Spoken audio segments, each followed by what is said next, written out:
नमस्कार मित्रहो,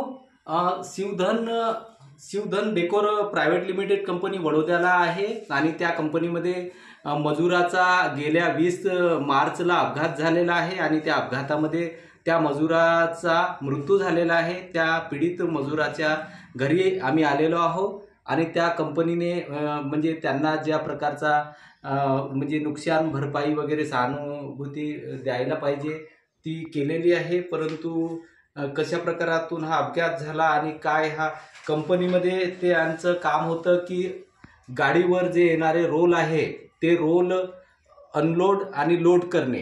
त्या रोलचा वजन 400 ते 500 किलोग्रॅम पर्यंत आहे आणि ते क्रेनच्या माध्यमातून नंतर मग अनलोड केले जायचे। यांचं कार्य होतं ते बेल्ट लावून द्यायच्या क्रेनला लिफ्ट करत असताना। तर आपण जाणून घेणार आहोत त्यांच्या परिवाराची, पीडित परिवाराची भेट घेणार आहोत। तर पीडित परिवारामध्ये ज्या मृतकाच्या पत्नी आहेत त्यांची भेट घेणार आहोत आणि त्यांना 3 अपत्य आहे, मुली आहे। तर जाणून घेणार आहोत की ताई, ज्या दिवशी ही घटना झाली त्या दिवशी म्हणजे त्यांची परिस्थिती काय होती, कशा प्रकारे नोकरीवर गेले? चांगलीच होती परिस्थिती। चांगलीच परिस्थिती होती ना। तुम्हाला ज्यावेळी म्हणजे फोन आला, माहिती कशी मिळाली? माहिती म्हणजे माझ्या मुलीला गेली का तुमचे बाबुराव दुंडे कंपनी डोक्यात पडल्या, डोक्याला लागलेला आहे म्हणून त्यानं नंतर मग आपल्या मामाला फोन करून सांगितलं। अच्छा, त्यांना आपण व्यवस्थितरित्या आता त्या दुःखामध्ये आहेत, परंतु त्यांचे भाव इथं आपल्याशी जुळलेले आहेत, त्यांच्याकडून जाणून घेणार आहोत कारण त्यांनी ह्या सगळ्या गोष्टीमध्ये त्यांना सहानुभूती मिळवण्याकरिता प्रयत्न केले। तर दादा, आपण म्हणजे ज्यावेळी ही माहिती मिळाली तर नेमकं काय प्रकार होता, काय घडलं? सुरुवातीला आम्हाला म्हणजे जवळपास 11, सव्वा 11 वाजेच्या दरम्यान आम्हाला माहिती मिळाली आणि त्या 11, सव्वा 11 वाजेच्या दरम्यान मी माझ्या कामावरून माझ्या ऑफिसमधून आलेला होतो। माहिती अशी मिळाली होती मला की बाबुराव दुंडे हे कुठेतरी पडले आणि त्यांच्या डोक्याला लागलं आहे, ते हॉस्पिटलला आहेत, तर तुम्ही या। तर असं माहिती पडताच आम्ही त्यांच्या हॉस्पिटलला, ताईला घेऊन हॉस्पिटलला मी गेलो आहे आणि हॉस्पिटलला गेल्यानंतर आम्हाला त्यांनी सांगितलं, कंपनीचं काही लोकांनी, की बाबुराव दुंडे हे आता सोडून गेले, निघून गेले। ही माहिती देताच ताईचं थोडंसं भान इकडे तिकडे झाल्यासारखं झालं, स्वतःला आवरण अवघड होत होता। अशा वेळेस मला बी समजत नव्हतं कारण की घरून मी फक्त एकटाच गेलो होतो आणि ताई होती सोबत, तिला बी सांभाळायला कोणी होतं नाही।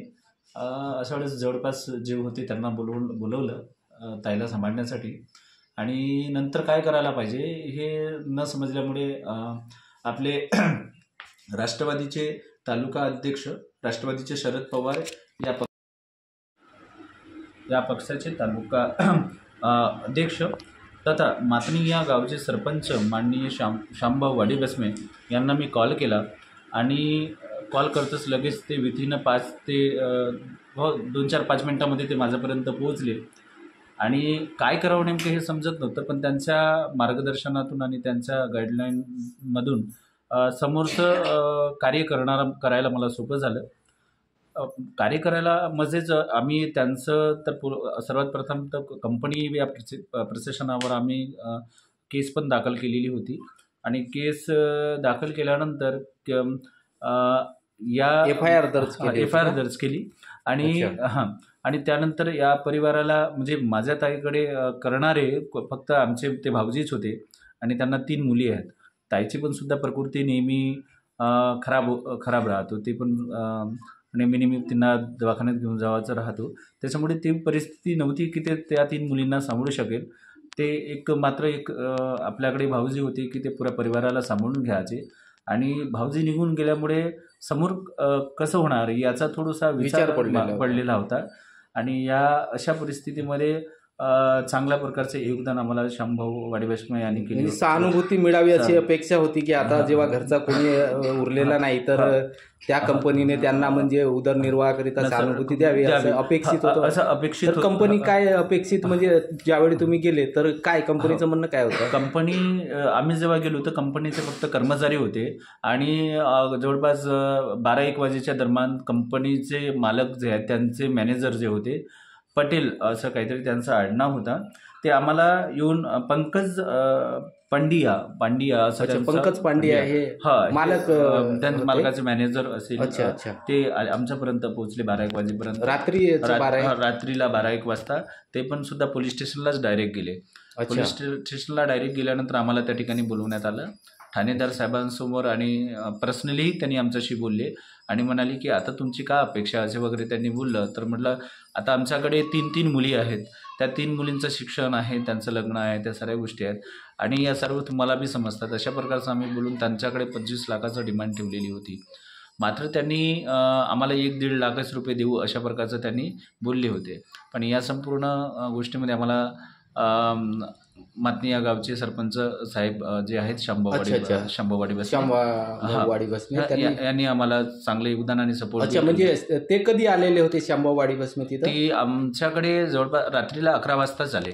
अच्छा, रात्री म्हणजे ज्या दिवशी घटना झाली त्याच घटने जसं आम्हाला माहीत झालं तसंच मी त्यांना कॉल केला आणि विथिन 5-10 मिनिटांमध्ये आमच्यापर्यंत ते पोहोचले आणि ती पूर्ण रात्र आमच्यासोबत राहिले. अच्छा, मग तुम्ही लोक राहिले म्हणजे कुठं दवाखान्यामध्ये होते? नाही, पोलीस स्टेशनला आम्ही राहिले. पोलीस स्टेशनला रात्री सकाळपर्यंत होते? सकाळपर्यंत. अच्छा, कंपनी पुढे वगैरे नव्हते ना? नाही, कंपनी पुढे नव्हतो. पोलीस स्टेशन मध्येच होतोय. रात्रीला 5 वाजेपर्यंत आम्ही आमचे सरपंच साहेब सोबत कंपनीचं ते मॅनेजर, कंपनीचे काही कर्मचारी, आमचं पूर्ण परिवार आम्ही त्या पोलीस स्टेशनलाच राहिलोय.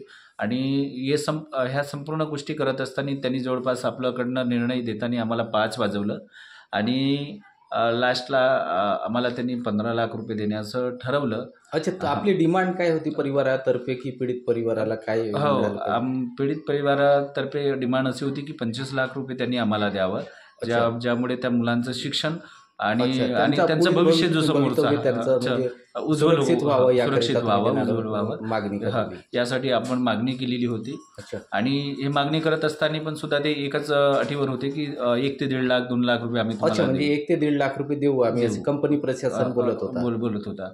आणि या साऱ्या गोष्टी करत असताना आम्ही त्यांच्याकडे कंपनीकडे बी FIR दर्ज केलेला होता. अच्छा, मग यांनी 1-1.5 लाख देऊ त्यानंतर त्यांनी म्हणजे काय, म्हणजे कसं काय त्यांनी म्हणजे इतका मोठा सहानुभूती अनुदान देण्याचा प्रयत्न केला? यामध्ये सर्वात मोठा योगदान मातने गावचे जे सरपंच आमचे शांभावाडी बसमे आहेत यांना ह्या गोष्टीचा श्रेय जाणार. कारण यांनी खूप सपोर्ट केला. ते 2 दिवस याच्या आधी बी झोपलेले नव्हते. त्यांच्याकडे पटाचा काही कार्यक्रम त्यांचा गावामध्ये असतोय, तर त्यामुळे ते 2 दिवस झोप झाल्यानंतर पण झाली नाही तरी पण सुद्धा त्यांनी आम्हाला तेवढा मोठा योगदान त्या ठिकाणी दिला. पूर्ण रात्र आमच्यासोबत त्यांनी ते थांबले. आणि कंपनी प्रशासनाला म्हणजे त्यांनी वेटेज धरून हे म्हणजे करण्याला भाग पाडला त्यांनी. नाहीतर सहसा म्हणजे कंपनी ते द्यायला तयार नव्हती. 1 ते 1.5 लाखापर्यंतच ते अटकलेली होती. अनुदान म्हणजे सहानुभूती देऊ आम्ही असं म्हणणं होतं कंपनीचं म्हणणं होतं की त्यावर पोलीस खात्याचं काय म्हणणं होतं जेव्हा तुम्ही पोलीस स्टेशनमध्ये मागणी करत होते? पोलीस स्टेशनमध्ये पोलीस स्टेशनवाल्याने ते हेच बोलले होते की बा तुम्ही तुमच्या परीने ते सांभाळून घ्या. FIR दर्ज तर त्यांनी करायला लावला आम्हाला. FIR दर्ज आम्ही केलो त्या ठिकाणी आणि बाकीचे जे बी कार्य आहे ते सरपंच शांभाऊनीच करून दिलेले आहे. अच्छा, म्हणजे यांनीच जिथं जोर धरल्यामुळे कंपनी प्रशासन नमलं आहे कुठंतरी. कारण त्या दिवशी आणि त्या क्षणामध्ये नेमकं काय करायला पाहिजे किंवा काय बोलायला पाहिजे हे मात्र कळत नव्हतं. सर्व दुःखामध्ये असल्यामुळे सर्व परिवार कोसळलेला, त्याच्यामुळे ते सर्व डिस्टर्ब झालेलं होतं. नेमकं काय करायला पाहिजे हेच कळत नव्हतं. त्यावेळेस महत्वाची भूमिका त्यांनी अच्छा एक म्हणजे परिवाराला सहानुभूती देण्याच्या कार्यातून त्यांनी त्यांच्या या योगदानामुळे त्यांच्या मुलांचं, ह्या 3 मुलांचा भविष्य एक उज्ज्वल होऊ शकतो आणि चांगलं ह्या ठिकाणी बनू शकतो. आणि त्याच्यामध्ये जे कंपनीमध्ये सुरक्षेच्या दृष्टीतून त्यांना काही म्हणजे इक्विपमेंट मिळालेले होते असं काही तुम्ही चौकशी आणि ते काही कळलं का? चौकशीमध्ये आम्ही केलं, बट त्यांच्या सुरक्षेमध्ये त्या ठिकाणी काही होतं नाही असं ऐकायला मिळालं. अच्छा, म्हणजे ते जे रोल होते ते किती किलो वजनाचे असतील? जवळपास 500 ते 1000 किलोच्या वजनाचं ते रोल असतात. तर यांचं काम काय होतं त्या ठिकाणी? तर ते ऑपरेटर होते मशीनवर, पण खाली वेळामध्ये ते लोडिंग बी करायचे. अच्छा, लोडिंग करायचे, ट्रकमधून माल लोडिंग. अच्छा, म्हणजे बेल्ट ते वजन म्हणजे बांधायचे क्रेनला क्रेन. तर त्यावेळेस लोडिंग करत असताना ते ट्रकमध्ये होते. अच्छा, ट्रकमध्ये आतमध्ये. आपण आज मातनीचे सरपंच साहेब श्यामभाऊ वाडीभस्मे आणि राष्ट्रवादीचे अध्यक्ष यांची भेट घेतलेली आहे आणि शिवधन डेकोर प्रायव्हेट लिमिटेडमध्ये 20 तारखेला अपघात घडून आला आणि त्यामध्ये बाबूरावजी दुंडे यांचा अपघाती मृत्यू झाला. त्या प्रसंगावर त्यांना जी भरीव मदत परिवारासाठी मिळवून देण्यात आली 15 लाखाची आपल्याकडून. तर आम्हाला माहिती मिळाली की त्यांनी सांगितलं की आमच्या मदतीला सरपंच साहेब आणि राष्ट्रवादीचे अध्यक्ष हे खंबीरपणे उभे होते. तर या विषयावर आम्ही जाणून घेणार आहोत की काय खरोखर वास्तविक परिस्थिती होती आणि काय अडचण आली तिथं त्या पीडित परिवाराला मदत मंजूर करून देत असताना, आणि पोलीस खात्याचं काय त्यामध्ये भूमिका होती आणि आपण कशा प्रकारे त्या कंपनीशी संवाद साधून त्या पीडित परिवाराला मदत मिळवून दिली. तर काय परिस्थिती होती सरपंच साहेब?